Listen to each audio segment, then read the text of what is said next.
Greetings, wrestling fans, and welcome to the 9th episode of Shot Nostalgia, where we continue our drive back into the history of wrestling and fully immerse ourselves in the timeline. We're continuing that journey into the catalog of WWF Saturday Night's Main Event. We are smack dab in the middle of 1988 as we cover two amazing episodes tonight. As always, live from No Cell Studios on the Ace of Tavern, ACEFIELD Retro. And you can see I'm also Mr. Solo Dolo tonight. I'm joined by the beautiful picture of Roddy Piper making his film debut in They Live. We're going to be covering that in the newsletter. We're going to be discussing all the stuff. Jesse Ventura making his debut in a Miller Lite commercial, setting the context and building all you need to know about everything happening in 1988, especially in the world of Titan sports. We're going to be covering two episodes tonight. Saturday Night's Main Event 17 from October 29th, 1988 from Baltimore, Maryland in the Baltimore Arena, which is headlined by Hulk Hogan with a surprise and valet of Miss Elizabeth versus King Haku and Bobby Heenan. And then we're going to be covering the WWF World Tag Team Championship match, Demolition defending their championship against the Hart Foundation, Bret Hart and Jim Neidhart. Of course, we're not stopping there, guys. We're going to go to Saturday Night's Main Event 18 from November 26th, 1988 from the Arco Arena in Sacramento, California, headlined by the WWF World Heavyweight Championship being defended. Macho Man Randy Savage with Miss Elizabeth in his corner versus Andre the Giant with Bobby Heenan. And as you guys know, each week we'll go through all the tapings, the newsletters, all the context to keep you updated on the happenings. And 1988 is definitely a great time to be a wrestling fan. Some of you guys weren't alive, some of you were, but this is awesome to build the context and see really history repeating itself. Another great part of this Saturday Night's Main Event number 18 is it's at the Arco Arena in Sacramento, California. We do know part of our tour guide is Mr. Dave Meltzer himself. He was in the building. I think he went to a couple shows in California, and this was his first experience seeing this show live. And Randy Savage and Andre the Giant looks great on paper, for sure. It definitely has a lot of appeal to it. But this was considered largely by a lot of people as the worst work rate wise Saturday Night's Main Event show that was in existence. So we shall see. I'll give you guys my opinion on it, talk about it as we build towards WrestleMania 5. We got a Miss Elizabeth being in Hogan's corner, which is a big deal. It's planting the seeds for dissension happening between the mega powers, and with Macho Man defending his championship. And we definitely saw that kind of come to fruition. He has a nice lengthy run at this point, winning it back in April, or I should say March of 1988. We're now in November as we approach and deal with the fallout of the first ever Survivor Series. And this is the inaugural version. There's some discussion here about that. There's a lot of good stuff in the newsletter to discuss in 1988. And there's some stuff that was planted in there that obviously the ramifications wouldn't be known for years later, but the sale of WCW, or as we knew it here as Jim Crockett Promotions, to TBS, and what that became, and all the conversation there about what if, with JCP, Jim Crockett Promotions being definitely down on its luck and attendance being down while WWF continued to, rake in the spoils, if you will, cash in their chips and take over the wrestling business and really redefine what it means to be a wrestling organization in 1988 and continue to do that in 2023. But with that being said, let's get to happy hour. Let's get our night started here and getting everybody aware of what's going on here in 1988.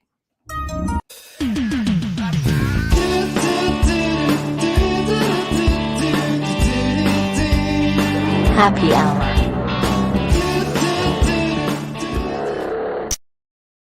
All right, here we are in November of 1988 with our tour guide being Dave Meltzer, and he's leading this charge here in 1988, talking about a lot of the drama happening on the other side of the fence. And of course, we spend a lot of time here talking about WWF and Titan Sports and what it means to be there. But in order to understand exactly what's going on in WWF, we have to understand what's going on the other side in Jim Crockett Promotions with their biggest rival at this point. And he says, I quote, "The deal is done. The ink is dried. The biggest soap opera of the year in wrestling is over. And now the real soap opera has just begun. The NWA is now owned by Ted Turner, effective on the Tuesday before you read this, as we are starting a new era in the story of pro wrestling post 1984. So those words are so prophetic, man. post 1984, we look at the, WWF for a lot of people, that's where wrestling began. And 1985 being the first ever, WrestleMania 1 being kind of the changing of the guard. And 1984 is when Hogan's reign began. And a lot of the WWF enthusiasts, WWE enthusiasts will mark Hulkamania beginning with him defeating Iron Sheik and becoming champion. However you look at it, this is definitely a changing of the guard. And this moment here, of course, with Ted Turner getting into the wrestling business and TBS now owning NWA, that is the precursor to WCW and the Monday Night Wars and eventually pushing WWF and WWE and wrestling to the next level. So this is such a huge moment, pivotal in time. And Meltzer says the future is completely uncertain right now. There are so many things that could happen over the next few months and many variables that one can't even begin to guess how it will all play out. TBS is taking over the NWA at a low point. TV ratings are bad. House shows are not doing well. There's still a core audience and a few issues that fans care. There's enough wrestling talent to be the core of a good promotion, although changes will certainly need to be made. There'll be a front office shakeup, but nobody's sure how they'll shake it up. And this is huge, man. With TBS getting involved in wrestling and having an awareness of, wow, Ted Turner, a guy who is a billionaire by a lot of accounts, a guy who has eyes on the prize, seeing what WWF has become at this point, seeing the media take hold of really accepting wrestling into the fold as the form of entertainment where it's not looked upon as poorly as it was just a couple years prior. This is huge for really competition. And I think although, WWF would have rather not go head to head with WCW at this point or NWA, in order for them to reach the heights they did, they would have to go. And the Monday Night Wars, I think everyone can agree, had created the best version of WWE that we have now, because they were pressured to really continue the upward climb. Who knows if there was complacency if this wasn't the case? If someone else, so say NWA, continued to do its thing and maybe they would have went out of business quietly. If Ted Turner or TBS didn't get involved in the wrestling business, who knows if it would have pressured Vince McMahon to make the moves he did to bet on himself. And we continue here. Meltzer says, as we mentioned before, the wrestling division of TBS will be overseen by Jack Patrick. He's going to hire someone to run the wrestling company who, if the current timetable is correct, will start duty on December 1st. The individual is not a veteran of the wrestling business and is not a name that would be known within the business. From that point on, it is a whole new ball game. History does repeat itself. And I understand Ted Turner doesn't have a history in wrestling and really gets a lot of, and again, it's written through the eyes of the victor. WWF, WWE continually provide their insight with the Monday Night War documentaries, the short series that they have on Peacock, and the way that they portray WCW is certainly not giving Ted Turner the credit he deserves for taking a risk on wrestling and utilizing his funds. And this is the same thing with a guy like Tony Khan, who doesn't have experience in the wrestling business, but was able to look at with a fresh set of eyes, or putting people in place to make those decisions for him. And we're seeing that be established over time. Maybe at the time with AEW beginning, Tony Khan had maybe bit off more than he can chew, but now he's surrounding himself with wrestling-minded people to book in the vision of that, what he has. And I'm sure the same thing can be said here with Ted Turner, where for some people, maybe even Ted at this point, looked at wrestling as, well, it's just an entertainment thing. We'll figure out a person to put in place. But as everybody knows that's listening to this, by the sound of my voice, wrestling is more than just putting people in place to write a TV show. There's so much that goes into it. So we had more continuing this with Dave Meltzer. Said TBS purchased the NWA in spite of the outstanding debts. The largest creditor, Bill Watts, from the UWF purchase last April, has not agreed to a settlement. And there are several other large creditors and at least 2 lawsuits that have been filed as of late to those debts. So this is a huge thing here where obviously it's mentioned this eventually becomes WCW and they become nationwide and they start competing with WWF at a large level. It takes a while to heat up. We're sitting here in 1988. The Monday Night Wars don't really start until 1995 with the start of Nitro, but they're going to be competing with talent, and the landscape of wrestling continually changes where they're moving away from the territory system and we're moving away from just segmented amount of fans that will watch the product in territories. This is more geared towards the nationalization of the fan base, where anyone can turn it on TV, TBS giving them the vehicle, being in a lot of homes, similar to NBC being in a lot of homes for WWF, having a TV vehicle that can get eyes on the product. You're already starting from ahead that a lot of these other, like a UWF or where NWA was prior to being sold. it automatically puts you ahead of the game, especially where everything was going with the boom of TV and the media circuit and capitalizing on really the success and riding the coattails of wrestling becoming an accepted form of entertainment more so than ever could have been. So, I mean, people need to remember that for all the discredit that WWE gets nowadays for redefining what wrestling is, they did kind of gear people into accepting it and making it, with the infusion of Hollywood and celebrities and musicians, it eased people in to kind of accept Jesse Ventura in a Miller Lite commercial and seeing Hulk Hogan in commercials and movies and Roddy Piper in movies and getting it to become more than just this thing that people attended in VFW or bingo halls. It was more accepted as huge entertainment, and Ted Turner saw dollar signs and he saw the history of NWA, and kudos to him taking the risk and doing it. It created, in this small moment here in the newsletter, not to belabor the point, it is essential to what eventually becomes wrestling as we know it today. So we see Titan, they're still involved here. WWF, of course, there's a lot of stuff going on where they're coming in supporting pay-per-view and boxing. So what people don't realize is pay-per-view, as we continually talk about, is in its infancy. And there's a lot to be said about no one was really understanding if there was going to be a stable ground to stand on time period wise, as far as purchasing pay-per-views, and boxing and wrestling were at the forefront of, live entertainment on pay-per-view. And they have involvement in the Sugar Ray Leonard versus Donnie Lalone fight on 11/7 in Vegas. Meltzer says, over the week, several stories have circulated nationally, with the gist of the stories that this fight will be a financial bloodbath of the first order. Meltzer says, as I write this, which is 1 week before the fight time, more than 9,000 tickets have been sold in a 15,900 capacity arena. Titan is only worried about pay-per-view end of the promotion. Titan paid a reported $9.5 million for the rights, and a lot of people in boxing predicted Titan's involvement would case a wrestling-type atmosphere to the promotion, while Titan assured everyone that would not be the case. So he continues to talk about how WWF is doing a lot of damage control to get those boxing fans to believe that this is not going to be scripted by any means. There's an involvement to help build some infrastructure. And on Titan's side, they wanted to profit from it, but there's also the misconception where wrestling was becoming, Vince McMahon, and especially in WWF, were letting people in on the behind the scenes secrets of that wrestling as a scripted form of entertainment, similar to today with this Endeavor merger with UFC and WWE being in bed together.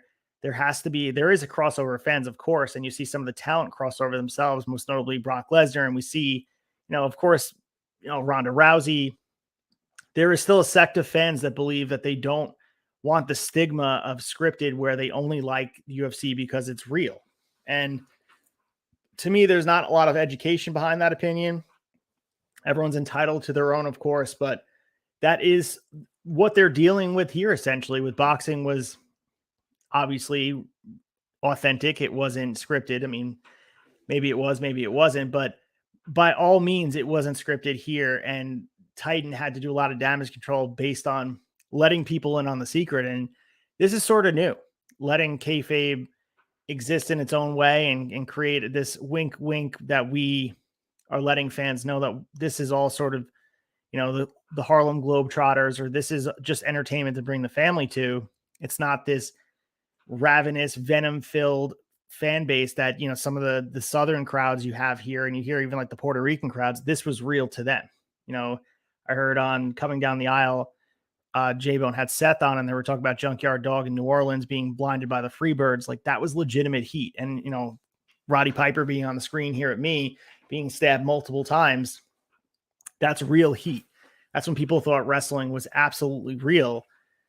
So Titan is, they're kind of dealing with that sort of fallout here, redefining who they are. So he continues, an interesting side note to this story, which does relate to us, is that Titan is insisting that all cable companies keep the info on the buy rates of both boxing and Survivor Series strictly confidential, since Titan is prone to heavily exaggerated public claims of its pay-per-view shows, and since every event they promote must publicly be proclaimed a financial success, they are doing this. This has nothing to do with pro wrestling, since the mainstream media doesn't deal with wrestling, and when it does accept anything, Titan feeds it as face value. However, in the case of boxing, is a whole new ballgame for them. Titan is no longer dealing with Jim Crockett, who has been inadequate at exposing opponents' weaknesses to the media. I mean, goddamn, this is exactly where they're trying to control the narrative, where we see them make up these attendances, and a lot of companies are guilty of this. They float the numbers and they inflate them to a point where they want to make it an exaggerated success. And we saw that at WrestleMania 3. The number that they throw out there, 93,000, is inaccurate. And even though the number that they did draw in the Pontiac Silverdome was very impressive, they can't help themselves. It almost becomes this running gag that they have to exaggerate everything. And the fact that you even see here that they wanted to keep buy rates confidential so that they could say it's record breaking and this is public information that everyone should have access to. The fact that their involvement in boxing kept them honest. And that is so interesting to me, that with boxing, there's no lying about attendance. There's no lying about buy rates. It is what it is. And the entertainment portion of the WWF at this time didn't really like that. And again, they're trying to redefine what everything looks like, trying to control the media, trying to control the information that comes out to fans and suitors. And this is just the start of it. They continue that, and they continue to do that to this day. And it's less evident now, because obviously being a publicly shared company, they have to share their financials, open the books up. But here they always try their best to fudge the numbers. And that was the case here. So we also have noticed that the Bulldogs gave notice that they are finishing up with the World Wrestling Federation shortly. They gave their notice back at the Europe tour, and they also opened talks with Baba, and their case would be welcomed back with open arms, since Dynamite is a legit legend in Japan. So we'll see the Bulldogs disappearing from TV a little bit. Hard to believe Dynamite Kid's going to work the Japanese style, but we know that he really goes all out and does the things that he wants to do to make sure that he gets the best possible work rate into his matches. So we're going to say au revoir to them for now. But we get the ratings from all wrestling shows dropped from the list from the first to the second quarter to the lowest level since the ratings have been kept. The third quarter basically saw everything remain a steady. Titans primetime TV wrestling show remains the third rated show on cable, gathering a 3.1 rating on 1.4 million homes. So we're seeing wrestling. There's a lull, 100%. There's a lot to be said about it's cyclical. There's some of the attendances down, and we'll talk about that as well. There's definitely something to be said about running markets and oversaturating the product and not bringing as much momentum into each city as they were having a couple years prior. And that's why it's important to keep a steady hand on the ship where you can't panic. And I think that can be applied today with AEW. That can be applied today with AEW, with the idea that there's a lot to be, people that are panicking about these arenas and showing these blocked off seats. As I'm going to read you some of the stuff here in some of the cities that they were doing really well in. There is maybe some concern back in 1988, but we all saw how it worked out. So we also, the opening date of Roddy Piper's major film, what they're calling They Live, was moved back to 11/4. They've run commercials the past 3 weekends. There was an internal lack of communication at Universal to produce They Live and the movie Halloween 4, which is supposed to come out the same weekend. And Meltzer says, and confusion about each debut. The Halloween movies was a higher priority, so it got the 10/21 debut date, and Piper's movie was moved to 10/28. So then after Halloween did such big business over the first weekend on Monday, the decision was made to move Piper's movie back another week in order not to compete with the same general horror film audience. And Meltzer says, from what I'm told, horror films usually do good business for about 2 weeks and then fade away. So we're going to talk about on the next newsletter about how it did. But They Live, it's a great movie. John Carpenter, I was chatting with Chad the other day about it. He's a big enthusiast, obviously, of movies. You guys can check out Broken VCR. They have not covered this movie yet. Maybe they will in the future, but it was very solid, and it got good reviews. And Roddy Piper's entry level into acting sort of built that bridge for a lot of other wrestlers to explore that path. And Roddy Piper definitely held his own. He also cuts there's an excerpt of the interview he did talking about it, where he's being interviewed, I believe, by a radio station talking about the movie. And that's some interesting quotes there. So We also have the first Saturday Night's Main Event in nearly 6 months aired this weekend, the one we're going to be covering today. Overall, Meltzer says it was slightly better, mainly because of the acting ability of Andre. So he's been very critical of Andre over the course of, why not? I mean, work rate wise, he leaves a lot to be desired. He was very complimentary on Andre and talked about his acting skills here. And he says the angle itself with Andre was tremendous because Andre's facial expression, overall acting is so good. He continues, I was surprised because exposing Andre as a cartoon Achilles heel, which is being afraid of snakes, gets Damien over, and Andre versus Jake feud, but kills the future of Hogan versus Andre series. Meltzer says maybe Vince feels since the last 2 Hogan-Andre matches did not draw at all, that's a dead issue. But though since there was a major national run left and 2 bad houses were because they held it in Atlanta and Greensboro, which WWF-style wrestling has never gotten over him. So he was kind of saying that Vince has thought the ship has sailed on Andre Hogan, and maybe that was the case, but Meltzer believes that there could have been a little bit more on the plate for them. They're moving away from it, and seeing Andre feud with Jake here is kind of showing that maybe Andre is going to be fading out of the main event scene. And we know the work rate leaves a lot to be desired, but that is your cash cow. We saw Hogan and Andre on Saturday Night's Main Event, the last episode, 35 million people watching on NBC, WrestleMania 3. And, you know, you compare it to nowadays, Roman versus Brock Lesnar seems to be spammed all the time. It's the fail-safe, but we shall see. So there is some mention here about steroids in the newsletter, and Meltzer says this past Wednesday offered 2 more differing viewpoints on steroids. He says Jesse Ventura appealed on the FNN call in talking about wrestling and pushing his anti-steroid views. Lyle Elzado, who is connected to wrestling because talent appears on the Learning the Rope show, which is a show that he stars in Washington, D.C.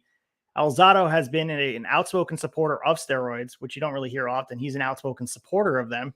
And he was on a WRTC TV in Washington, D.C. and made an outlandish statement that Meltzer says believes all world-class athletes, whether they be wrestlers, baseball, football, or basketball, or track stars, have used or are using steroids because of their performance-enhancing qualities. Meltzer says that Elzado claims to have used the drugs for 10 years with no negative side effects. And Meltzer then says you guys should check out the 10/24/1988 Sports Illustrated to read the quotes. And then, of course, Meltzer gives his 2 cents about steroids here. And we have the context and the hindsight now to understand what they do to your body and the long-term effects. And of course, in 1988, people didn't really know what metabolic steroid did to your body. Some had their clues in, Jesse Ventura being one of them.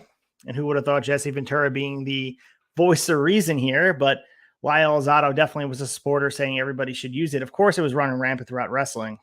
But Meltzer says, my own position is that if an adult wishes to take the risk, then it is his choice what he does with his or her own body. He said, I despise the fact, however, that this has created an environment in which those who don't wish to risk their health are almost forced into it because in wrestling, the physique has gotten so important to the fan. I hate the idea that how serious a very sizable percentage of the fans take a wrestling is determined by the amount of drugs his system can absorb without freaking out or the individual is willing to risk using. So I think in wrestling, we've moved away from the stigma of you have to look a certain type of way to be a world champion. Of course, that's always there. I mean, people always talk about the airport test or being stopped or someone turning their head to understand that you are somebody. And that will definitely hold weight always in WWE. I think obviously we see smaller world champions, Macho Man being one of them here in 1988, which is such a big deal. He is still someone who is very muscular and feels like he's a superhero. He's not the tallest guy, but he still is a guy who has extensive amount of muscles. It's going to be a very long time until we have an acceptance of smaller wrestlers that aren't ripped to the point where obviously they're using some sort of performance enhancing drugs. And I think that is sort of an issue here that we continue to see in wrestling where it is a physique driven profession. And yes, I think we've gotten to a point where wrestling comes in all shapes and sizes. We're becoming more progressive than ever, but still at the very least in WWE to be in wrestling. We watched Rey Mysterio on his run in 06 becoming champion, even CM Punk bulking up to the point where it doesn't fit their body type, but they want to look a certain type of way to be pushed to the top of the card. And that will always be, no matter what they say, very vital to success in WWE. And I think fans' mindset has changed a bit. I don't know how much it actually has changed over time. I think people still value that, to look a certain type of way, to have a presence. And in wrestling, that will always be the case. And this was in 1988 here, where steroids were running rampant and physique was as important as ever. And size, at the very least, was, because obviously Andre wasn't a guy with a crazy good physique, but he was a monster. And that you have to be one or the other here. And we're seeing sort of the fallout, and we have now the benefit of looking back, in 2023, that I think wrestling's in a place where it's not the utmost important thing. If you can work a certain type of way, you'll get signed and you'll be a star, a la Eddie Kingston. But there is still an allure that you'll be beneficial to have to look a certain type of way. And fans have their own preference on this as well. So we also have Curt Hennig making his TV debut at the taping. Meltzer said he was not over a bit. And he says, by accounts, the Mr. Perfect routine isn't getting Curt any heat in the arenas. That will definitely change. That was his initial interpretation of what he was doing. And that's fair. I mean, he's assessing it based on the arenas. So he finishes up this newsletter with saying, for all the talk about NWA's failings, it can't be overlooked that WWF is having its worst run of the new era with low TV ratings and poor houses. He continues, the last Capitol Center show was 2,800 fans, or the lowest WWF crowd ever in the building. And he says that follows Savage versus Bad News Brown, coming close to a record low in Boston and an all-time record low in Philly last month. So you got DC, you got Boston, you got Philly. These are Northeast cities that are continually WWE, or I should say at this time, WWF towns. And the record lows are being hit in DC, 2,800 people. So again, context is everything, and understanding what was going on in the landscape, saturation of the market, running that town over and over again. But history does repeat itself, and it bears at least recognition that panicking over attendance, especially when you run the market similar to AEW nowadays, there has to be at least some awareness that it's going to drop and it's cyclical. So I just wanted to put that in there as well. But we also have November 28th, 1988 newsletter. And this is Meltzer's little firsthand account of being in California. Of course, as we know, Saturday night's main event is at the Arco Arena in Sacramento, California. And he gives his firsthand account talking about it. And he has a long list. And, if you guys are interested in reading the whole thing about his time there and enjoying the product and what he experienced there, upwards of what he ate in the arena, it's really fascinating to read. But he says the Titan Steamroller came into town for TV tapings Tuesday and Wednesday night. He says, I almost feel like entitling this page my week with the Fed. But he says, but actually it was one 5-hour show that felt like a week. He said they held the Superstars taping at the San Francisco Cow Palace on 11/15, which drew a legit sellout of 14,600 fans, and they did turn away about 100. He said there were tons of publicity for the event and Hulkamania on local radio and even on local TV over the last 2 days. And he says the best thing about this whole show was the ring announcing of Howard Finkel. He said, I decided to focus on everything but the matches at the event. He talked about how poor the work rate was, so he wanted to focus on other things about the show. And he said, the guy belongs in the Ring Announcers Hall of Fame with Jimmy Lennon. Even Lennon was not so meticulously perfect. Shout out to Howard Finkel, one of my idols. I mean, being a independent wrestling ring announcer in my spare time, Howard Finkel is the GOAT. Nice to see him get his love here, and one of the best to ever do it. So Meltzer giving him his flowers here. You don't really see ring announcing get noticed here, and I just thought it was apropos to talk about it. But he said, Saturday night's main event, Sacramento had an awesome advance, so freebies were limited, but they came just shy of a sellout with 15,900 fans paying $170,000. And he says, I was told it would take an editing miracle to make this anything but the worst Saturday night main event ever in history. So we'll talk about it when we get there. Work rate left a lot to be desired, but it is what it is. He does talk about the Leonard Lilani fight, the boxing fight I referenced in the first newsletter. He said the Titans PR department is claiming this was a record setter. The promotions department is calling it a success. And he says, I do believe that whatever the figure is, Titan did more business with the fight than anyone else would have. And even if they lost millions, they did a good job of promotion as possible. Although perhaps all the hype directed at the wrestling audience was aimed at the wrong group. He continues, the accounting department was declaring it a major disaster. Anyway, Titan is still in the boxing business, and it appears this fight was taken for them to learn an expensive lesson. So when they do the next fight, they'll have a better idea and can translate into more profits than losses.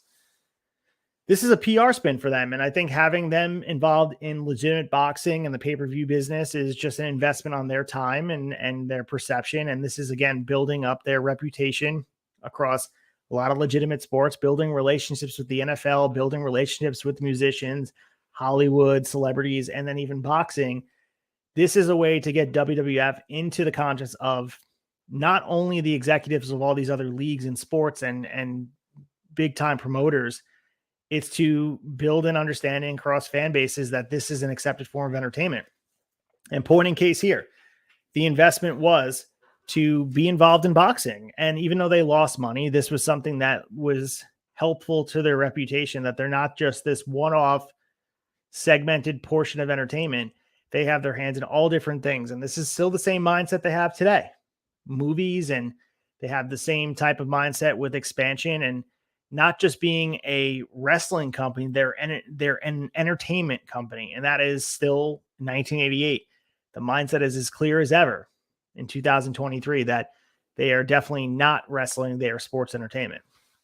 So Meltzer says Titans' next pay-per-view on 1/15 from the Summit in Houston will be headlined by a 30-man, the Royal Rumble, including Hogan, Savage, DiBiase, Bossman, Andre the Giant, and Jake the Snake. He says there are no partners, and it'll be the perfect to set up Hogan versus Savage if that is indeed still a plan for WrestleMania. Yes, Dave Meltzer, WrestleMania 5, the Mega Powers will collide. It is still very much the plan. And it's always interesting, too, to talk about the Royal Rumble in 1988 because little did he know it would become one of the big four, one of the wrestling holidays for all wrestling fans. So it's interesting to hear him talk about that, where they're just talking about it's setting the stage. It's, of course, building towards the road to WrestleMania as we know it now, and having just this platform to tell your stories and have guys in the ring, and Hogan and Savage, even though they're still partners, it's building up some tension. And what better than the Royal Rumble to do that? And of course, Survivor Series as well with these tag matches that we come to know and love. So we also have Piper's movie, They Live. Meltzer says they already passed $20 million mark in gross receipts, which not only makes it a success, but there is talk of a sequel. And he says Piper himself is getting much more focus on the commercials as of late, and the film will open shortly in Japan, Italy, and France, and is expected to be a major hit in Europe because John Carpenter has a much better reputation as a director in Europe than here. So there is a full dialogue that they clip on here talking about Roddy Piper and his time in wrestling and talking about will he ever come back and just how he got into acting. And the most interesting part I clipped from here was him meeting John Carpenter by chance at Mania 3 because John Carpenter happens to be a wrestling fan. And here's the quote. He says he was a fan and he started talking to me and he says, I want to go out to dinner. So he started talking to me and none of us mentioned anything about movies. It was just a guy that was a fan that turned out to be a half-assed decent guy. And besides, he bought. We kept talking. He would ask me about being stabbed 3 times and shot out. He kept inquiring. It's not something you want to talk about a lot, but he kept prying and he'd write shit down. And all of a sudden he says, hey, you want to do a movie? So he throws me a script and there were some scenes in there that were taken out because I was real uncomfortable with them. Some stuff that was just too close to the heart for me. As you know, in the movie, if you've seen it, Roddy Piper plays a character who is homeless. He's a vagabond, going city to city, trying to find work and trying to make ends meet. And Roddy Piper talks about his history being homeless himself. And a lot of the lines in this movie, he felt a lot of the emotional attachment to the character. And it makes you wonder what was cut out of this movie and what was too strong for Piper to do. Maybe there's some other media out there about, what wound up on the cutting room floor, but it is always fascinating to think about. And again, I just watched this movie last night again. And it's always a classic. It's absolutely amazing. And it's more, in a lot of ways, appropriate nowadays. And it ages like a fine wine. But Roddy Piper, your commercials during NFL games. And here's the picture here. As you guys can see, him holding up the title here. And he becomes the spokesman for Miller Lite. And this commercial was very simplistic. He just sits there in a bar. He's holding the Miller Lite up. And Jesse Ventura, despite being a former pro wrestler, he's still a larger-than-life personality that provides the soundtrack to Saturday Night's Main Event and WWF programming at large. So this is a huge get for everybody. And this is just another thing that brings WWF or wrestling into the forefront of people's consciousness. They're watching sports. They're watching. So, someone watching sports sees Jesse Ventura, and it sort of bridges the gap between both fans. And that is really the momentum that builds over and over again, where it becomes an accepted form of entertainment, where it's not just, again, over and over again, we continue to say this. This is them infiltrating every aspect of media, whether it be during football games, whether they're involved in boxing, having someone sitting ringside, and then being involved in movies. Wrestling is becoming more commonplace, where it's not this one-off thing that people kind of scoff at. It's over time, it's becoming very accepted. And seeing Jesse Ventura was just a late example of that, being in a commercial, because people recognize his face, and then maybe that gets someone that's watching, the Chicago Bears play the Detroit Lions. They happen to see Jesse Ventura. That may make them tune in on NBC later that week to check out, or next week to check out Saturday Night's Main Event. Maybe they check out Prime Time. Maybe they go to the local, ticket sales, and they buy tickets to go to when WWF comes to town. Who knows? So this is all good stuff here.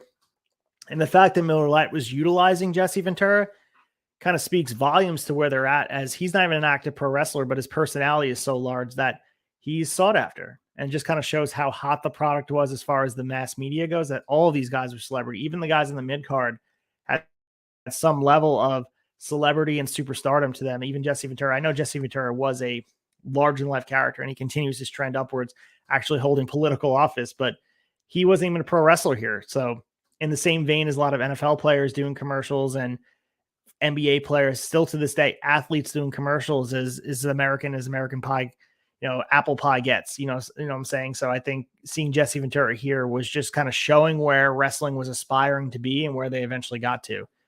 But let's get our fix. That's the end of the newsletter here. I hope you guys enjoyed covering that stuff here. Interested to hear your take. If you guys have any comments on really where wrestling is at this point in 1988, definitely drop it in the comments. And let's get your fix. We're going to be talking about Saturday Night's Main Event number 17 from Baltimore, Maryland. Get your fix.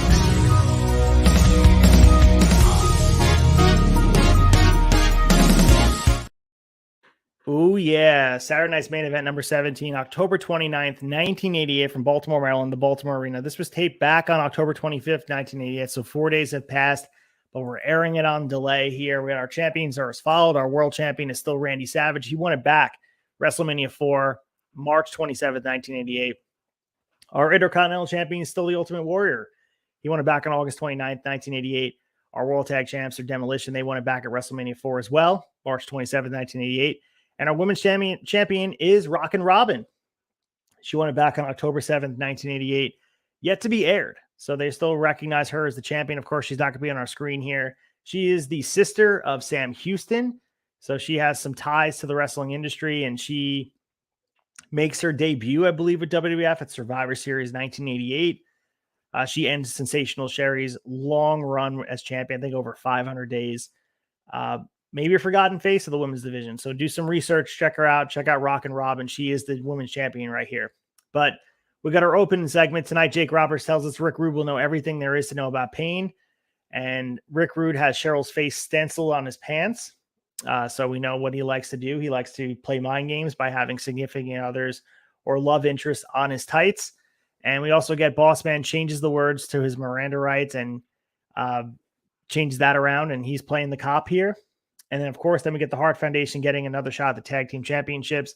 And with Jimmy Hart no longer in their corner, they make it clear they can still get the belts back. They don't need them.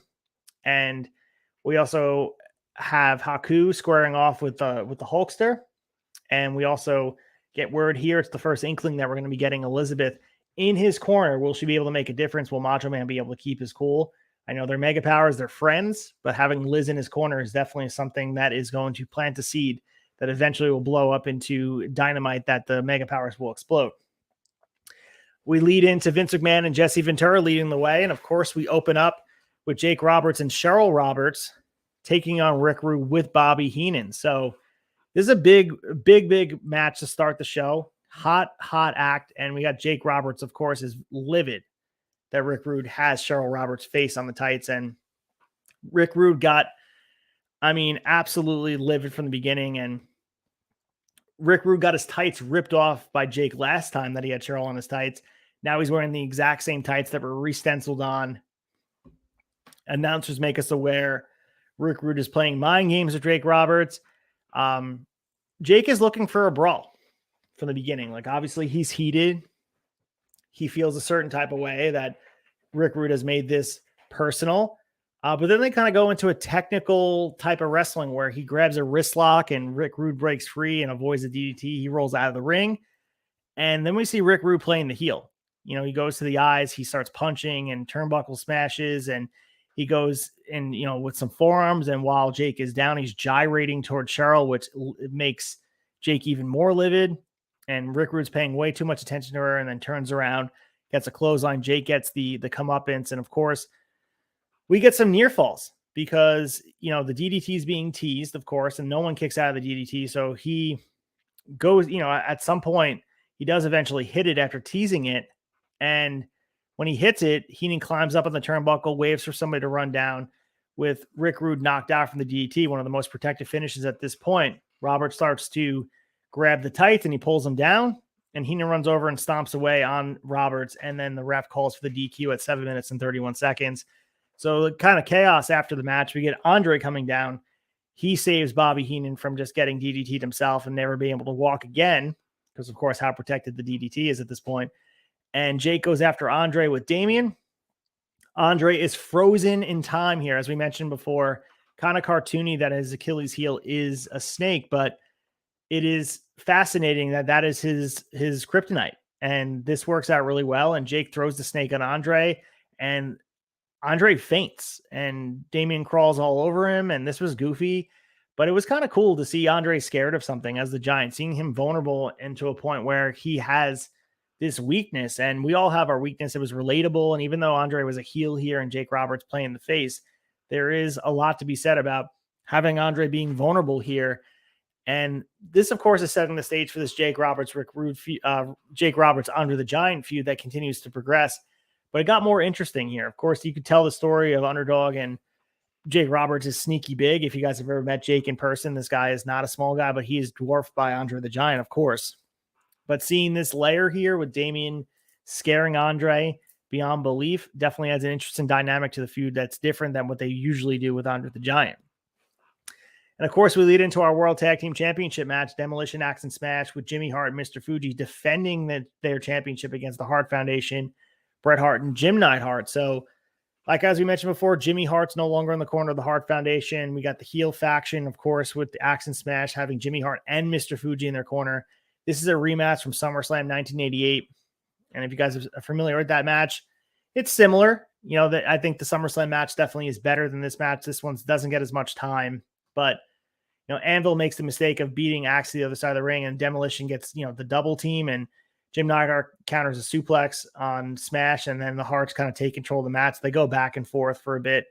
And this is a stereotypical match here, but the heels definitely get involved, and they're the difference maker, despite during the intro segment, the Harts said they wouldn't be the difference.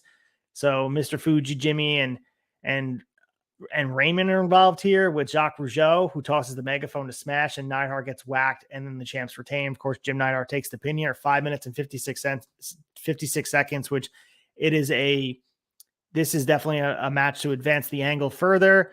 But with the Rougeau brothers coming down to ringside, it makes it evident they're building towards more of a tag division that is more fruitful than it's been. Like, we've seen the Bulldogs be emphasized. Earlier on, we saw the Killer Bees, but seeing where the tag divisions has come in the last, really the 3 years we've been covering in between here, it's in a healthy position, of course. And with the Rougeaus teaming up with the heels and having their back with the connection between the managers, it's definitely interesting to see here. And with Jimmy Hart managing the Rougeaus and Demolition, we'll eventually see the Rougeaus want a championship shot. But right now, their bigger interest is making sure that the Hart Foundation doesn't have it. And I think they feel like they're more apt to get an opportunity if Demolition holds it, because Jimmy Hart is managing both teams. As we said before, it doesn't have the same feel as the 1988 SummerSlam match, but there is some entertainment in here. And Demolition as heels, I personally prefer them as faces at WrestleMania 6 when they win the title. To me, that's awesome. But they're pretty awesome here. I think Demolition deserves their flowers as far as tag teams go. And they are certainly one of the more well-oiled teams, especially during this time. And we lead into Hulk Hogan with Liz in his corner, taking on King Haku, Bobby Heenan in King Haku's corner. And they show a highlight of Harley Race missing the headbutt on Hogan, landing through the table, which injured Harley Race in the process. And now we have King Haku. So Liz says that she and Hulk Hogan have a date with royalty. And this is a cute choice of words. And interesting enough, like, you can tell that this would irk somebody if you're looking at this from the lens of Randy Savage. And despite Randy being the heel in the program that's eventually coming up, he is someone that can't be happy with those words and the choice of words. And this is just a small piece of what eventually is going to boil over. And this was interesting, of course, because Liz in his corner seems so innocent, seems so unassuming, but things like this are eventually what make the Mega Powers explode. And there's a level of fandom that maybe you kind of empathize with Randy Savage, despite him being an absolute psychopath when he boils over and attacks Hogan. You can't help but believe some of it is justified. And we're going to definitely cover that in full here with eventually when we're going to get to WrestleMania 5 very, very soon. And this is planting a seed, as we keep saying. So Haku starts out strong on Hogan. And this is like a typical Hogan paint by numbers match. And Hogan takes a beating for a bit, and Haku's being protected, of course. But we know this match. We know what it looks like. And of course, he gets the typical stuff here where Haku eventually runs into hulking up. We get 3 punches. We get the big boot. Then we get the leg drop. You know how it goes. 6 minutes and 22 seconds. Hogan gets the win. And Hogan and Liz are cupping their ears and they're posing in the ring. And she looks a little bit uncomfortable. If you watch her face, she definitely doesn't look like she's comfortable doing what she's doing. And of course, it all seems so innocent. She is the valet of their tag team. It would make sense that she's out there managing her client. So should be interesting. But the other interesting part is Hogan does put on the crown in the middle of the match. And Ventura had a great quote. And he said, all he did was pull a manager in front of him. Now he can claim a crown. So that was interesting. Ventura always has one-off clips and one-off things he says that it's always pops me. But his hatred for his hatred and Bobby Heenan's hatred for Hogan always stem through all the different eras of wrestling. So we lead into our main event, the Big Boss Man with Slick in his corner, taking on Jim Powers. In this match, man, you know this match, what it was segmented for. This was monumental because it was Big Boss Man's Saturday night's main event debut. And at this point, as we know, he's coming into the fold since June. And they're setting him up to feed him to Hogan. Like, they're gearing him up. And he's the guy who's going to be fed to Hogan. And he's a big guy, and he's a strong heel. And we know how athletic Boss Man is. He's very underrated as far as people remembering big guys and reinventing his career in the 90s and being there and for the Attitude Era. And even when he was in WCW, always an entertaining guy. And some people circle this Big Boss Man as their favorite iteration. I personally like the corporation version of Boss Man when he slimmed down. But man, love it. This was a job match, of course. Powers was still part of the tag team, the Young Stallions at this point with Paul Roma. Boss Man beats the shit out of him. There was a mini comeback from Jim Powers at some point, but he got drilled into the ground with a Boss Man slam. So they were just trying to introduce Boss Man to the NBC crowd, and they did just that. So Boss Man will be on our TV in an emphasized way very soon. But seeing Jim Powers get squashed here, of course, everybody knew what the function of was. And the way this works, as we say week after week, that last match is the death spot. They expect everybody. They make sure that all the major angles at the top of the card. We close the show with Hogan saying that he wants revenge on Boss Man for beating him down with a nightstick a week earlier on Superstars. And then Andre also tells Jesse to never mention snakes around him again. So, I mean, for the most part, this was just an angle and advancement show, and Jake Robertson and Rick Rude is probably something you should seek out. And pretty much, really, I mean, this is just a combination of really the formulaic nature of these shows. And they're just to get the main stars on TV, progressing stories towards bigger events. And as we start to add more pay-per-views to the calendar, the payoffs become less and less for these Saturday night's main event. And that's what happens here, of course, where that the same progression happens with AEW. We're getting more pay-per-views throughout the year, which means that some of these one-off TV shows, these tentpole events similar to, winter is coming, or even the St. Patrick's Day Slam, Battle of the Belts, all these other events are going to have less significance and payoff on them because they're going to save them for pay-per-view. Same thing here. We're getting the Rumble, of course, Survivor Series. We have SummerSlam and Mania. So they're going to have different points to pay off these feuds. And it's going to be very rare that we get a payoff on Saturday Night's Main Event. It's just content for the sake of content, as we like to say here. But there are some highlights here. And this is sort of a nostalgic bite-sized treat that in 90 minutes you guys can consume it. And you're going to have a good time. And there's nothing egregious on this show. But the roster itself is coming into its own. I think 1988, 1989 is definitely one of the rosters that people look at as the golden era of wrestling. And my personal favorite roster of this era eventually kind of comes to the apex in 1992, but we're well on our way there. So we just got to get Ric Flair in the fold. But we get to WWF Saturday Night's Main Event number 18 from November 26, 1988 from Sacramento, California, the Arco Arena. All of our champions are exactly the same. And we have a young Dave Meltzer in attendance here. So got to keep that in mind. And we get Ultimate Warrior planning to ruin Super Ninja's Thanksgiving 2 days after Thanksgiving. So we know that Thanksgiving has passed. I did look it up. So Thanksgiving was earlier in the week. And Andre still thinks that he's WWF champion. And Bobby Heenan is by his side. And then we get Macho Man telling us what he's going to be doing. And then DiBiase and Virgil are becoming bill collectors. And of course, we end the Saturday Night's Main Event segments with Hogan attempts to make Brother Love explode. And it is time for, obviously, Saturday Night's Main Event. They lead in with the music, all the good stuff. And Vince McMahon and Jesse the Body Ventura lead us saying. And then we get a title match to open up. No rest in the bullpen for us. We got the WWF Intercontinental Championship on the line. The Ultimate Warrior holding on to that title, taking on Super Ninja with Mr. Fuji. And this is, of course, Mr. Jim Hellwig, Ultimate Warrior's Saturday Night's Main Event debut.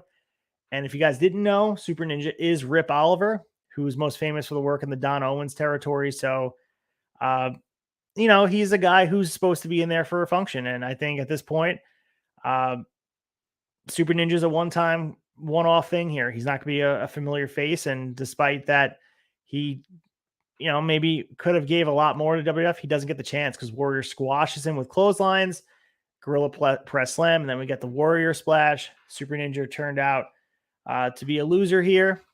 And we get the Ultimate Warrior retaining his championship 2 minutes and 9 seconds. So this is what Warrior is, and it's going to get over. It's going to take a couple of years to hit the mark here. WrestleMania 6, of course, is the height of Warrior Nation, if you will, where he's a guy that everyone gets behind. But this is going to be what they do here as IC champion. We saw him as hot as he is, and this is what they're clamoring for. And WWF, I think they said in the newsletter that talked about some of the NWA Crockett type of territories like Greensboro or Atlanta, and WWF not doing well in those markets. Well, it's because they are used to work rate and guys going out there and working, at minimum 15, 20 minutes. And this is sort of a cookie cutter type of match, a character they're creating. This is how they feel like they can get someone over, and credit to them. This is how this worked. People remember this very fondly, and this cartoony type of Warrior match is what a lot of people's fandom are built on. So who says to knock it? But I think Ultimate Warrior is a microcosm of exactly what they were. And, you can follow Warrior's track where he never was this ring technician, of course not, but his time teaming with Sting and prior to his entry into WWF as the Dingo Warrior and all that stuff, he is definitely more suited to be a professional wrestler than he is here. In a lot of ways, he gets more over here because he doesn't do a lot of wrestling. So you do the math on that and figure out it's a product of the fandom and what they're gearing towards. So Ultimate Warrior, you can't credit. I mean, one of my favorites of all time, as far as like WWF, WWE goes, I think like he fits that style. If you can suspend belief and not want or crave the work rate, because you're not going to get it in his matches. So we get a flashback. We catch a clip of Heenan selling Hercules' contract to Ted DiBiase a month earlier. And then DiBiase is calling Hercules his assistant or personal slave. And Hercules is not happy about that. He grabs Heenan by his throat, and then DiBiase then hits him in the back of the head with the briefcase, which we assume is filled with cash. And then we would, Jesse Ventura is standing by with Ted DiBiase and Virgil in the back cutting a promo. And some of this stuff doesn't fit 2023 standards. So you guys do your own listening on this, but again, building the context of the times. So Ted DiBiase and Virgil, very standard heel stuff here from DiBiase. Jesse Ventura stoking some flames here with some drama going on in the Heenan family. But we lead into Hercules Hernandez taking on Virgil. And if Hercules wins, he's a free man. He doesn't have to be involved with Ted DiBiase anymore. And we also get DiBiase and Virgil coming in to try to, double team him and try to make sure that he doesn't get one over. But of course, Hercules delivers clotheslines galore. He beats up Virgil and then gets the pin with a running power slam, 3 minutes and 22 seconds. So yeah, he gets the win. He's free from DiBiase. So that pretty much gets the payoff there. And Virgil getting manhandled has to have you wondering, why is he the bodyguard for Ted DiBiase if he can't even hold his own? 2 squash matches back to back. As short as they were exhausting. The same formula. And we always talk about match structure. If you're constructing this card, why would you put 2 squash matches like that back to back? Because it takes away from Warrior and from Hercules, especially being jacked up guys who destroy their opponents. They blur together. And if you're watching for the first time, I think you would probably not be able to tell the difference outside Warrior has face paint on and Hercules doesn't. So the structure of this card is definitely not, leaves a lot to be desired. I would definitely, if you're going to do 2 squash matches, if you feel like you have to, you should have put the Hercules match later in the night. Maybe even the last segment, if that's what they want to do. But maybe they felt strongly they wanted a lot of eyes on this because they don't believe at the end of the night, people would still be there watching. But give them a reason to, I guess. But anyway, we continue. Mean Gene interviews Andre and Bobby Heenan. And they admit that Andre is afraid of snakes and also finding out that he's not WWF champion. He freaks out at Bobby Heenan. He's not happy with Mean Gene asking the question. So he's going to right that wrong here. Or at least he's going to try to. He's going to try to get that title off of Randy Savage. And this is, this is sort of a dream match. If you think about the 2 of these guys, the WWF title on the line, Randy Savage with Miss Elizabeth in his corner, taking on Andre the Giant with Bobby Heenan. So this is the classic Giant match, especially with the limited nature that Andre is able to work here. Savage using pretty much the running gun strategy, right hands, double axe handles, trying to knock down the Giant. Andre finally gets a hold of him, and he, uses the shoulder strap on his singlet to choke him. And Jake Roberts and Damien come down about halfway through the match. And Earl Hebner immediately, to his credit, gets in the face of Jake Roberts. He sends him to the back, and Damien stays out there. So if you notice, he drops the bag out there. Jake leaves.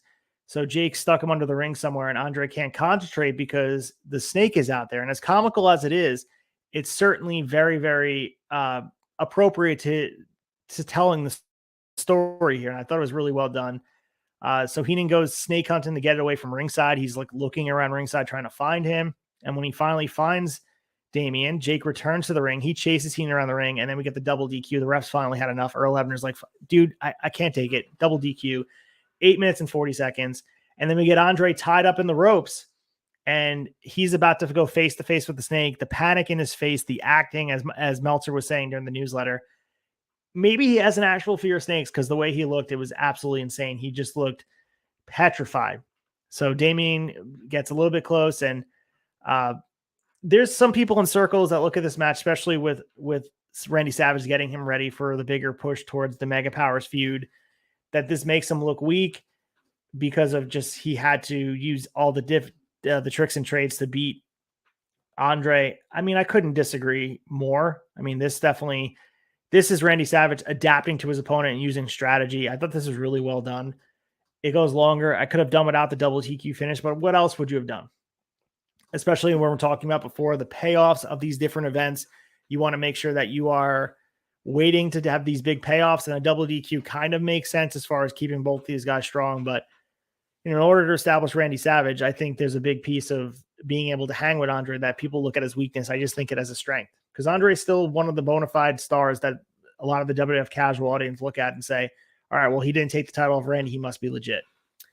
But we get a flag match following this. Jim Duggan taking on Boris Zukov, and this is short as hell. So this is, a flag match where this Jim Duggan defending the honor of the U.S., and we get clotheslines galore. He ducks low off a whip and gets kicked in the teeth, and then Duggan telegraphs another backdrop, moves out of the way. He then goes for an elbow drop and misses. Zukov bites and then gets nailed with a close on himself. And then we get the 3-point stance set up for the 1-2-3. This was absolutely awful. Again, 2 minutes and 27 seconds. Not great at all. 3 squash matches out of 4 so far. Not great. So then we get this Brother Love show. I mean, Hogan promised to give Brother Love a taste of his own medicine, and Brother Love brings out Hogan, and they show some highlights quick on the screen. The last time Hulk Hogan was on the Brother Love show was when he got beat down by Big Boss Man on the Superstars. So Slick comes out first, and he's talking to Brother Love, and he said, I want to teach Hogan a lesson in self-control. And which is interesting too, because if you guys follow Slick in his career, he actually becomes a minister after this. So he kind of takes on the persona. Maybe he got the idea from being in the ring with Brother Love here. But the main objective of this whole segment is for the two of these heels to get Hogan so riled up that he snaps. And they want to show that side of him to the fans. Hogan has restraint until he finally gets fed up with them pulling the mic away from his mouth when it's his turn to talk. And Hogan rips the mic out of their hands, and then he pretty much just gives it right back to them, showing some heel tendencies on his end, but the fans eat it up. They definitely hate Slick. They hate Brother Love. And Brother Love finally has it up to here with Hogan. He grabs the mic back from him, and he says, if you don't stop, I'm going to call Boss Man. And then Hogan gets upset. He dumps Slick, and he slams Brother Love and makes it clear he's not hiding from anybody. He'll take on the Boss Man anytime, any place. Some bumping from Pritchard, some bumping from Slick. So decent segment here to get some Brother Love. I do like the personality. So and this was a nice change of pace. And maybe this should have separated the beginning of, maybe should open the show. I don't know. Find a different way to separate these squash matches. But I guess if there's so many of them, how do you separate them? But we lead into this tag team match. Our main event of the night, the Fabulous Rougeaus, Jacques and Raymond with Jimmy Hart taking on the Young Stallions, Jim Powers and Paul Roma. As we saw last Saturday night's main event, Jim Powers was on the receiving end of an ass whooping by Big Boss Man in a squash match. Of course, Jacques is also getting involved in the other tag match. But so the Rougeaus have officially moved to Memphis, and we get the amazing theme song on their end. And this is a quick match. This by far is the match of the night. Sadly, this definitely has a lot of good action as far as tag team goes. I mean, this is a tag team match that has all the different flavors of tag wrestling in it with the hot tag and all that stuff. So it definitely wasn't a special 5-star classic, but this definitely left, as far as work rate goes, comparing it to like superstar wise and celebrity wise, Randy Savage and Andre takes the cake. But as far as work rate goes, maybe it's because we're beaten down with no work rate at all that this match stood out, but I definitely did enjoy some of the stuff here with cross bodies and missile drop kicks and seeing some of the tag wrestling with jumping back elbows. Definitely was a breath of fresh air in a desert of just absolute lack of work rate. So again, this match goes 3 minutes and 5 seconds, but it was good for what it was. And before we leave the show, we get Andre telling Jake that you've started something you don't want to finish. And he also said, I mean, and I quote, this doesn't make any sense. And like, you know, Andre being Andre, he said, he put his nose in none of his business. So take that as you will. You correct Andre and tell him what he was wrong about saying that. But Jake Roberts says that, you know what, I'm not going anywhere. Damien's right here as well. And we also get a quick clip of Hulk Hogan talking about Boss Man. And he also says, what are you going to do when Judge Hogan presides on you? And we're building up towards these two main feuds, Andre and Jake, and of course, Hogan and Boss Man. But the main thing we're leading towards WrestleMania 5, man. We're on the road to WrestleMania 5, whether we know it or not. And I'd be interested to know what the casual fans thought if they knew that Hogan and Macho were definitely on a collision course, because watching it now, it's very obvious, especially knowing where it goes. But I would be curious to know, and especially before the Bloodline storyline, the Mega Power storyline was unanimously sort of agreed upon by a lot of wrestling fan bases that this was the best long-term storytelling in wrestling history. And I have to say, I mean, I know we're seeing snippets of it. We're not seeing it on a week-to-week basis. I have to say that, you know, nostalgia and rose-colored glasses aside, there is a lot of great build, but I don't know if it's as in-depth as everybody remembers. There's a lot about the build and planting seeds for the Elizabeth stuff and seeing all the stuff happen, but I don't know. Sometimes nostalgia allows us to give things a lot more credit than they deserve.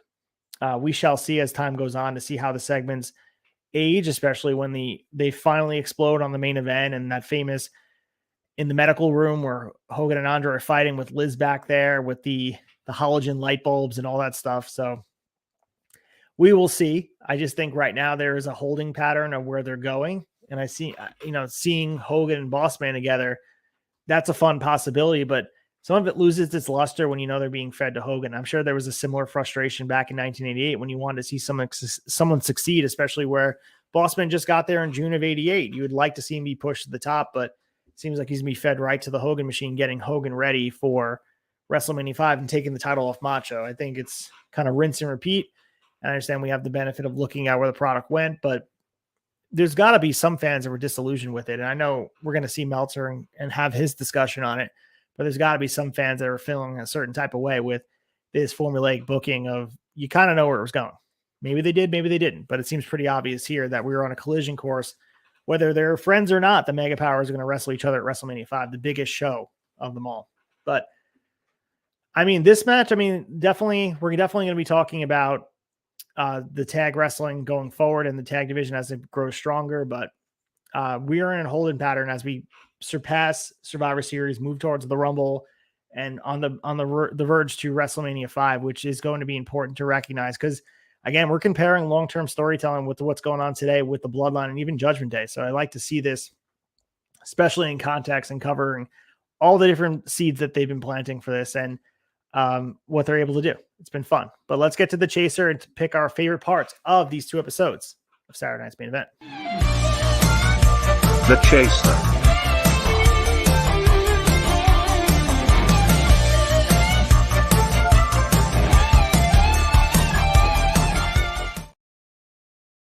All right, here we are with the chaser, and every week we pick our favorite part of the 2 episodes, or 3 sometimes, of Saturday Night's Main Event.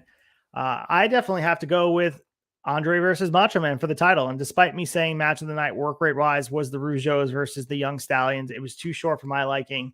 I did like the stick and move type of style they have at Randy Savage, Andre the Giant, and keeping Randy Savage strong by keeping Andre strong and then building up Andre and Jake and interweaving the stuff going on with them. Very much enjoy that. I think they talked about the Arco Arena being witness to some of the worst wrestling of all time. You can kind of agree with that, and seeing how critical Dave Meltzer was of being in attendance for this. We got the squash match at Warrior, we got the squash match for Hercules, we got the squash match with Jim Duggan. Overall work, if you add them all together, there's about 20 minutes, not even, of in-ring action, and compare that to nowadays. And I understand it's apples and oranges with 2023 and 1988, but goddamn, there's a lot to be said about, at the very least, you got to give them some wrestling. And on some nights here, and when it's being taped, and I know they got some other shows taped, and they did a Superstars taping, and they do some dark matches, but I would feel like you didn't get your money's worth if you got in there and saw a 2-minute match with Ultimate Warrior, a 3-minute match with Hercules. You got a Jim Duggan match for 2 minutes, and then you also got a tag match for 3, and then the longest match tonight was an 8-minute double DQ match. So, star power does speak volumes, but at the very least, it's got to be wrestling. And I'd have to imagine people were leaving that show, especially when you are trying to introduce a new market into it. Come check out the wrestling. Well, there's less than 20 minutes of it, but stars were all in town, but work rate leaves to be desired, but that's not why we watch Saturday Night's Main Event. Of course, we all put that to the side. If we were critical of the work rate, we would never watch or never enjoy it. So you have to put that to the side when you're watching this. It's about the stories and it's about the larger than life characters. But let's get to the final wrap up and kind of close the tab. We're going to get ready for the weekend and preview next week. Believe it or not, we're already up to episode 10, but let's close out episode 9. Closing the tab.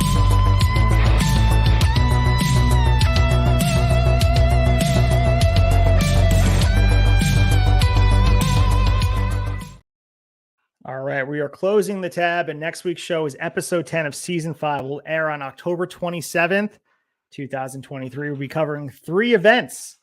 Saturday Night's Main Event 19 on January 7th, 1989. I was a day old, from the Sun Dome in Tampa, Florida, headlined by Hulk Hogan versus Akeem. We're going to cover the main event number 2 from February 3rd, 1989 from Milwaukee, Wisconsin in the Bradley Center, headlined by the Mega Powers Hulk Hogan and Macho Man Randy Savage versus the Twin Towers, Akeem and the Big Boss Man. And we're going to finish it up by covering Saturday night's main event 20 on March 11th, 1989 from Hershey, Pennsylvania in the Hershey Park Arena, headlined by Hulk Hogan with Miss Elizabeth versus Bad News Brown.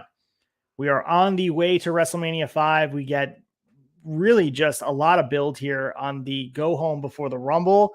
We get the go home before WrestleMania 5. We're going to see some Mega Powers exploding. We're going to see them team up in a big match against the Twin Towers. It's going to be amazing to check out. But just want to say thank you guys for hanging out with me, being Solo Dolo. It definitely is not the ideal scenario. I like always to have Bellcast or a Colton here. But I do appreciate you guys hanging out for the ride and discussing nostalgic wrestling, because what's better than that on a Friday night? So, or if you listen to the Saturday morning audio dropping, really appreciate the support, guys. Just to do some shilling here. This weekend, I'll be in Amesbury, Massachusetts for Rad Pro Wrestling presents Power Transfer. So by the time this airs, I'll be in Amesbury getting ready for a weekend of wrestling for Rad Pro Wrestling. I'm very, very happy to be back working with them for my second event as Fred Vernon, the 1994 iteration of myself, ACEFIELD Retro. So doing the ring announcing, if you guys are in the area, somewhere in shouting distance of Maine, New Hampshire, Massachusetts, come out and check it out. You will not be disappointed. It's an early start, earlier in the day, 4 p.m. bell time. So check it out. It's a quick show, and you're definitely going to be very, very entertained if you come, because it's similar to Chikara, where they would have different gimmicks and suspending disbelief and being a different character from a different time and a different era in 1994. It's a time capsule. It's right up my alley. I absolutely love the spirit of it. I love how passionate everybody is. Can't wait for Power Transfer tomorrow night. And also next weekend, we have Remarkable Wrestling presents the Halloween Haunted Havoc show, headlined by Dominic De Niro, taking on Desmond Cole for the Remarkable Championship in a hardcore match. So it's definitely going to be a lot of fun. And then we have other amazing events coming up from Remarkable Wrestling. Check out the Instagram for it. We have Dream Sequence coming up in November. We've got the Motor City Machine Guns coming back. We also have the Restival show happening late December as we lead towards Youth of the Nation, which is going to be amazing. We also have Back to the Hotel, which is going to be in Port Jeff on Long Island, New York. So a lot of shows filling up the calendar.